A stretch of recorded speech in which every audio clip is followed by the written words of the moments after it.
আজ গাইস ছিল অক্ষয় তৃতীয়া। আর অক্ষয় তৃতীয়ার দিন আমার কেমন কাটলো সেটাই আজকের ভিডিও তোমাদের দেখাবো। তো ভিডিওটা হবে প্রচুর ইন্টারেস্টিং, তো স্কিপ না করে ভিডিওটা পুরোটা দেখো। তো প্রথমেই সকালবেলা আমি রেডি হয়ে গিয়েছিলাম আর আমি অফিসে যাওয়ার জন্য তৈরি হয়ে গিয়েছিলাম। আর আজ যেহেতু আমাদের কোনো অফিসিয়াল ছুটি ছিল না, সেই জন্য আমাদের সবারই আজকে অফিস ছিল। আর অফিসে গিয়ে আমি একটা নতুন টাইপের ফাউন্টেন ডিজাইন করছিলাম, আর এটা অ্যানিমেশনের থ্রু আমি এটা বানাচ্ছিলাম। আর এই অ্যানিমেশনটা কেমন লাগছে তোমরা অবশ্যই কমেন্টে জানাতে ভুলো না কিন্তু।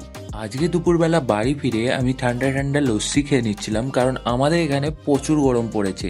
আর আজকে দুপুরের লাঞ্চে আমি খাচ্ছি মাংস ঝোল দিয়ে মুড়ি, কারণ কালকে আমাদের হয়েছিল রাত্রেবেলা মাংস, তো বাকি কিছুটা মাংস ফ্রিজে ছিল, পুরোটা আমরা খেতে পারিনি কাল রাত্রিরে।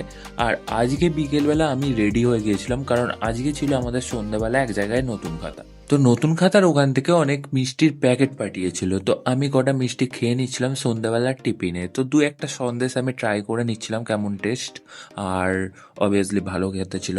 আর এখানে একটা লাড্ডুর প্যাকেট ছিল, লাড্ডুটাও খেয়ে নেবো একটা দুটো। তো এখানে মিষ্টি খেয়ে আমি আমার সন্ধ্যের টিফিনটা এখানে কমপ্লিট করে ফেলেছি। আর আজকে রাত্রিরে খাচ্ছি লাল লাল মাংস কষা, রুটি আর মিষ্টি। মাংস কষার কালারটা দেখলে যে কারোর জিভে জল চলে আসবে। মাংস কালারটাই দেখো গাইস, পুরো একদম লাল লাল ঝাল ঝাল। আর এই মাংস কষা দিয়ে আমি রুটিটা খেয়ে নেব। আর তোমাদের যদি আজকের আমার ব্লগ ভালো লেগে থাকে তাহলে অবশ্যই আমার চ্যানেলটাকে সাবস্ক্রাইব করে বেল আইকনটা অলে সেট করে দাও, আর ভিডিওটায় লাইক করতে ভুলো না। আর এখানে আমি আমার রাত্রের ডিনারটা কমপ্লিট করে নিই। আর তোমরা আমার পাশে থেকো, আমার চ্যানেলকে সাবস্ক্রাইব করে। দেখা হচ্ছে নেক্সট ভিডিওতে। সুস্থ থেকো, ভালো থেকো।